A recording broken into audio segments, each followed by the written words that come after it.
Okay, so I promised a lesson on the lead break for Rope by Foo Fighters quite a long time ago, but it's taken me ages to work it all out because I couldn't really find any tabs for it or anything like that, and I don't think I got it 100% right. So I'm just going to talk about all the notes that you can use, and then you can fit them all into the actual record so that they fit on your own. Some parts I have worked out so that they fit in, and I'll teach you those as well. So just a quick note, you should try and use a single coil pickup when doing this this part of the song, and also have it your pickup selector on this pickup. Otherwise you won't be able to pick up the harmonics that are used at the beginning of the lead break. So here they are. They're very particular because they're artificial harmonics, so they're very forced, and you have to put your finger in the correct place. It's got to be very precise. I'll play through the harmonics first so you can get an idea of what they sound like.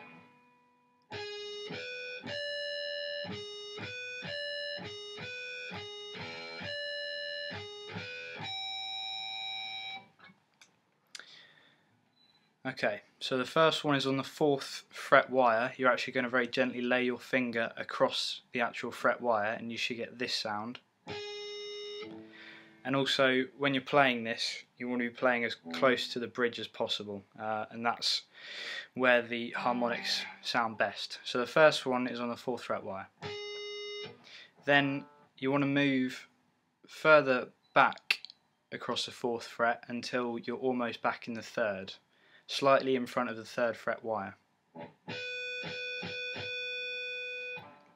Then you're going to use this kind of same position but inside the 3rd fret.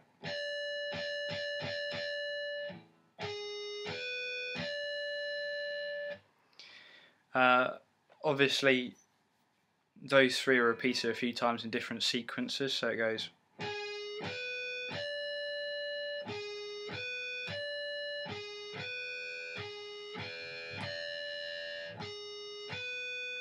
and then the final harmonic that they use is on the A string, in pretty much the same position as the last one was on the E string.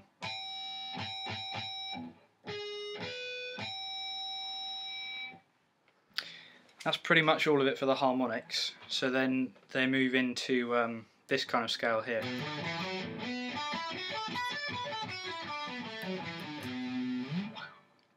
Starting with some bends on the G string. So you're bending the 9th fret on the G, and then you're keeping your index and little finger free to play the 7th and then the 10th on the B string.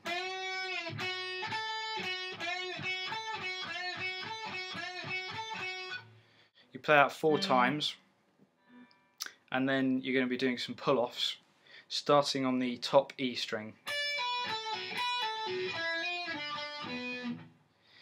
So that's 10th to 7th on the E and the B.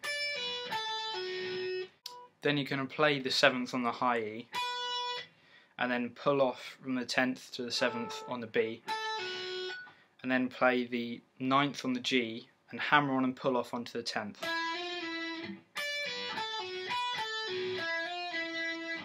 And the 7th on the G.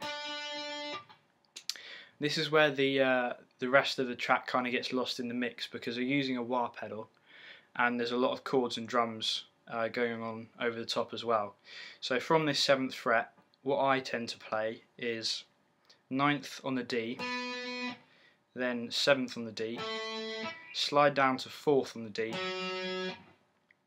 then play 5th and then 7th on the A, slide up from the 7th to the 9th, then play 7th, 9th on the D, and then the one note that you can hear ring out as there's a slight pause is the 7th fret on the G, and you put lots of vibrato and bend on that.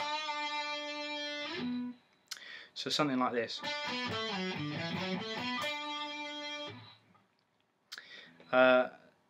Then after that you can kind of hear it more clearly again. So you're going to be playing this.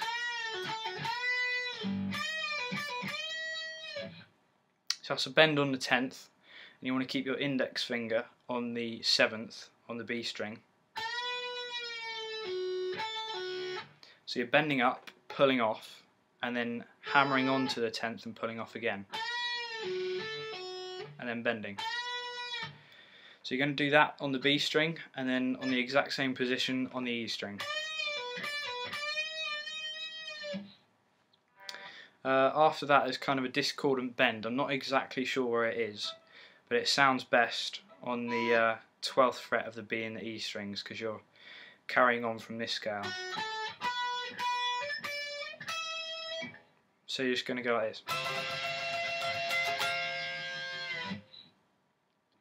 So all together, played slowly, should sound like this.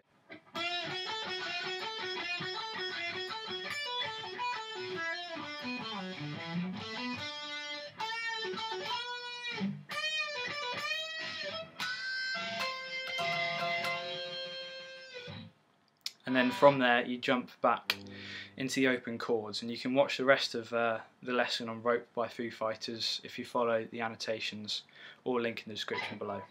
So that's how you play the lead break in Rope.